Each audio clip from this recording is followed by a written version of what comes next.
여러분들 반가워요. 자, 점점점 날씨도 변화가고 추워지고 하는데 여러분들 몸가짐하고 마음가짐하고 감기 걸리지 않게 조심하시고, 그리고 항상 계획을 잡고, 지금 방학도 좀 많이 지났습니다. 곧 눈 깜짝하면 또 개학하고 이러면 정신없으니까 방학 때 시간 많을 때 공부를 열심히 해주세요. 저번 시간에 뭐 배웠냐면 선생님 같이 지수함수의 활용 두 번째 파트에 부등식을 배우면서 어떨 때 부등 방향이 바뀌고 어떨 때는 안 바뀌는지 배우고, 기본적인 문제 밑을 갖게 할 수 있는 거와 AX꼴이 반복될 때 취하는 문제를 풀어봤습니다. 그러면 오늘은 약간 기본적인 문제와 다르게 조금은 변별력 있는 문제를 한번 살펴보겠습니다. 준비되셨죠? 가보겠습니다. 자, 밑에 미지수가 포함됐습니다. 밑에도 미지수가 포함된 겁니다. 무슨 말이냐면 밑에 숫자가 아니고 X가 됐습니다. 밑에도 미지수, 지수에도 미지수가 있죠. 그래서 X에 X 플러스 5를 푸는 문제입니다. X가 양수가 줬습니다. 이런 걸 학생들이 약간 당해할 수 있습니다. 이거는 서술형에 가장 많이 나올 수 있는 문제입니다. 왜냐하면 점수를 분할해서 체크해서 점수를 주기 편하거든요. 이건 이렇게 돼요. 밑이 아무 말도 없으니까 첫 번째 X가 0과 1 사이다. 이거 1대라고 나눠줘야 됩니다. 경우를 다 나눠줘야 되는 겁니다. 이거 1대 어떻게 됩니까? 부등호 방향이 바뀌죠. 감수함수니까. 즉 3X 더하기 1이 X 더하기 5보다 작아집니다. 부등호 방향이 바뀐다는 거죠. 넘어오면 2X가 4보다 작고요. X가 2보다 작게 됩니다. 자, 보세요. X가 0과 1 사이인데 X가 2보다 작다. 동시에 들어가는 겁니까? 이겁니다. 이거 적으면 안 돼요. 그러니까 얘가 부등식의 해가 하나 될 수 있는 겁니다. 알겠죠? 두 번째는요. 이걸 많이 깜빡해요. X가 1인 경우도 따져야 됩니다. 밑이 미지수일 때는 1이 따질 필요 없죠. 숫자니까. 근데 1일 때 따져봐야 돼요. 1 넣으면요. 1에 4, 1에 6. 얘도 1이고 얘도 1인데 1이 1보다 클 수 있습니까? 말이 안 됩니다. 근데 서술에서 이 말을 안 적고 넘어가면요. 얘는 1을 경우를 뺐네. 알고 있다고 인정 안 해줘요. 서술형은 적어야 됩니다. 표현을 해야 됩니다. 모순이다. 그래서 안 된다. 라고 말을 해줘야 돼요. 마지막 세 번째는 어떻게 되겠습니까? 그렇죠. X 1보다 크다. 증가함수죠. 그럼 부등호 방향이 안 바뀝니다. 넘어가면 2X가 4보다 크다. X가 2보다 크다. 자, 1보다 크고 여기 나온 건 뭡니까? 2보다 크다. 동시에 들어간 건 뭡니까? 이거죠. 이겁니다. 답은요. 두 개 적으면 되죠. 따라서 답은 X가 0하고 1 되든가 또는 적어야 됩니다. 또는. 그리고는 없죠. X가 0에서 1로 갔던 홍길동처럼 번쩍하고 또 2에서 나타나는 이런 거 없으면 또는 적어야 됩니다. 또는 X는 0과 1 사이 또는 X는 2보다 크다. 이해됐죠? 그 다음 좀 볼게요. 연립 부등식입니다. 무슨 말이냐면 부등식이 두 개짜리가 아니고요. 3의 마이너스 X 그리고 3루트 3 그리고 3분의 1의 X 마이너스 푸시오 의무입니다. 자, 이거는요. 이렇게 1번 이렇게 2번 연립해서 풀어야 돼요. 이렇게 풀면 안 됩니다. 이건 당연한 겁니다. 제일 작고 제일 큰 건 당연한 거니까 1번, 2번 연립해서 풀어야 됩니다. 1번 볼게요. 자, 3의 마이너스 X고 3수 3은 3의 1 곱하기 3의 루트 3은 2분의 1이죠. 즉 3의 마이너스 X는 3의 2분의 3입니다. 밑이 1보다 크기 때문에 부등호 안 바뀝니다. 마이너스 X가 2분의 3보다 작습니다. 따라서 어떻게 됩니까? X는 마이너스 2분의 3보다 크다. 이는 한 개씩이 나오겠죠. 이해되죠? 2번씩 보겠습니다. 2번씩.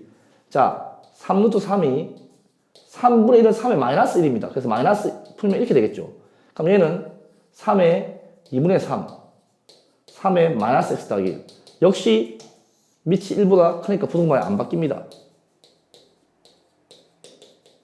넘어가면 X는 마이너스 2분의 1입니다. 이겁니다. 근데 수직선을 그려보면요. 마이너스 2분의 3은 이쪽에 있고 마이너스 2분의 1은 이쪽에 있으니까 동시에 만나는 게 걸리죠. 따라서 이거는 이렇게 적으면 됩니다. 또는이 아니다. 마이너스 2분의 3보다 크고 마이너스 2분의 1보다 작다. 이렇게 표시하면 답이 되겠습니다. 이해됐죠? 어려운 거 전혀 없습니다. 그 다음 문제 한번 들어가 보겠습니다. 한번 들어가 볼게요. 자, 모든 실수 X에 대해서 자, 문제를 한번 파악해 볼게요. 모든 실수 X입니다. 모든 실수 X에 대하여 라고 했습니다. 모든 실수 X에 대하여 부등식 2의 2X 빼기 3 곱하기 2의 X 플러스 2 플러스 2K가 0보다 큰 게 성립하도록 하는 K값의 범위를 구하시오라는 게 문제입니다. 그럼 우리가 했듯이 2x를 t로 취향하겠죠. 물론 양수입니다. 2의 x니까 t제곱, 2의 제곱 4, 3, 12, 12t 플러스 2k가 0가 됩니다. 그런데 t축으로 바뀌었습니다. x축이 아니죠. 예를 들어 뭐 이게 y라고 생각하고요. 예를 들어서 이러면 문제는 뭐냐면요. 꼭지점을 구할 수 있어요.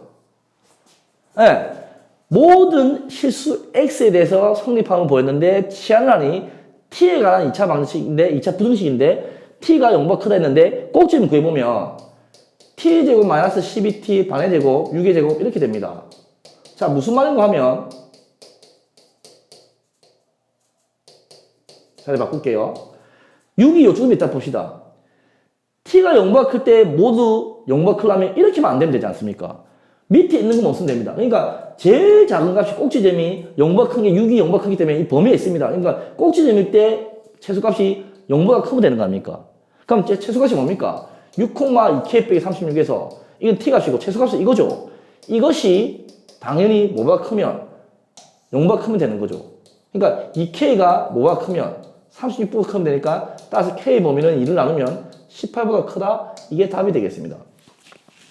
어렵지 않게 끄집어내야 됩니다. 자, 마지막 문제는 항상 우리가 모의고사 나오는 거죠. 실생활의 활용 문제입니다. 근데 지수부등식이니까 지수부등식의 실생활의 활용이 되겠죠. 문제를 볼게요. 전자파가 특수 소재로 제작한 필름 한 장을 통하면, 자, 필름이랍니다. 전자파가 이렇게 통과하면 그 세기가 75%씩 감소한답니다. 문제를 잘 봐야 돼요. 75%씩 감소입니다. 감소. 전자파의 세기를 처음에 보다 1024분의 1 이하로 줄이기 위해 필요한 필름입니다. 필름은 몇 장이냐? 자, 그러면요. 처음 세기를 몰라요. 처음 세기를 선생님이 예를 들어서 A라고 할게요. A가 통과하면요. 75% 감소한답니다. 감소한다는 건요. 0.75가 감소하는 거고요. 그러니까 소수로 따지면 0.25가 감소했기 때문에 남아있습니다. 그러니까 어떻게 따져야 됩니까? 생각을 아주 잘해야 돼요. 처음 세기에 1024분의 1 이하니까 처음 세기가 A가 한 장을 통과하면 75가 아니고 100분의 25A로 남는다고 생각해야 돼요. 이걸 잘해야 돼요. 75%씩 감소하지만 남아있는 맞죠? 처음 세기에 이하니까 남아있는 건 반대로 25% 75%는 감소 날라갔습니다. 25% 남아있다 생각해야 돼요. 그럼 얘가 한 번 더 통과했다. 그러면 75%씩이니까 또 75% 날아가고 25% 곱해야 되거든요. 얘는 4분의 1이죠. 얘가 4분의 1입니다. 자, 두 번 하면 4분의 1, 두 번 하면 4분의 1 제곱입니다. 세 번 하면요, 세제곱입니다. 그러니까 필름 몇 장 필요하냐? 문제를 볼게요. 뭐 N장인데 선생님 X장 갈게요. 그러면 X장 통과하면 4분의 1의 X장 통과한 만큼 세기가 남아있고 A입니다. 그럼 처음 세기에 A죠. 1024분의 1 이하, 1024분의 1 이하로 통과하려면 X장이 몇 장 필요하냐? 우리 교과서는 N장 됐지만은 저는 선생님 X 좋아하거든요. 이 문제입니다. 그럼 전형적인 지수분식 문제가 되겠죠. 그러면 이가 중요한 거니까 2분의 1로 만들어 볼게요. 2분의 1 제곱이니까 2분의 1에 2x A 날라갑니다. 1024분의 1은 요였죠. 2의 10제곱 1024분의 1이 1024입니다. 그럼 2분의 1은 10제곱이죠. 이거 외워줘야 됩니다. 1보다 작죠? 부등식 방 바뀝니다. 2x가 10보다 크나 같다. x가 5보다 크나 같다. 그럼 문제는 뭡니까? 최소 몇 장? 최소 5장 이상. 물론 그 다음부터 점점 줄어드니까 맞는데 최소니까 제일 빨리 나오는 필름은 5장. 5장 통과하면 됩니다. 그래서 답은 2번이 되겠죠. 5장. 좀 어려울 수 있는데요. 조심하면 돼요. 날아간 걸 안 물어봤잖아요. 남아있는 거. 75% 감소 0.25가 남아있는 겁니다. 이것만 유의하면 돼요. 오늘은 약간 변별력 있는 문제를 해봤어요. 아주 여러분들 따라온다 수고 많았고요. 다음 시간에 뭐 들어갈 거냐면요. 이제 지수함수는 끝났어요. 완전 지수함수의 반대 개념, 즉 정확하게 말하면 y는 x의 대칭인 역함수의 개념인 로그 함수의 그래프를 배울 겁니다. 로그 함수의 뜻과 그래프를 배우고 점점점 똑같은 순서로 지수함수 순서로 나가겠죠. 로그 함수는 물론 조금 생소하고 어렵지만 실수 함수 반대로 생각하면 되기 때문에 거의 비슷해요. 뭐 겁먹지 말고 화이팅 하시고요. 예, 다음 시간에 뵙도록 하겠습니다. 수고 많았습니다.